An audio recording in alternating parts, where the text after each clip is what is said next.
ఉన్న బంగారాన్ని విడిపించి ఆ రోజు ఆన్లైన్ రేటుకే మేము కొంటాం. Sharma gold company. తెలంగాణ ప్రభుత్వం ప్రతిష్టాత్మకంగా తీసుకొచ్చిన హైడ్రా ఆక్రమణదారుల గుండెల్లో రైలు పరిగెట్టిస్తోంది.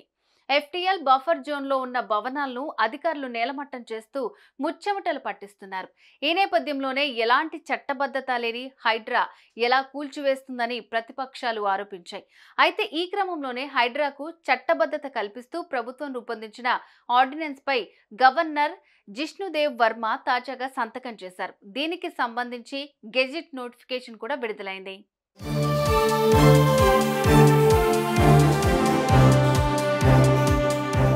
ప్రభుత్వ స్థలాలు, చెరువులు, పార్కులు, నాలాల పరిరక్షణ ధ్యేయంగా జీవో 99 ద్వారా హైడ్రాను తీసుకొచ్చింది రేవంత్ సర్కార్.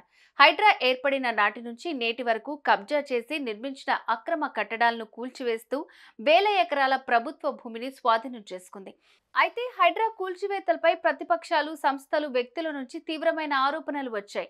ఎలాంటి చట్టబద్ధత లేని హైడ్రా ఎలా కూల్చివేస్తుందని ప్రభుత్వాన్ని నేరుగా ప్రశ్నించాయి. ఈ అంశంపై కొందరైతే ఏకంగా హైకోర్టును ఆశ్రయించారు. కాగా ఈ వరుస పరిణామాలపై Hydraa commissioner Rangana CM Revanth Reddy full focus పెట్టారు. ప్రభుత్వ ఆస్తులు కాపాడడమే హైడ్రా పని అని, దీంట్లో ఎలాంటి అనుమానం లేదని స్పష్టం చేశారు.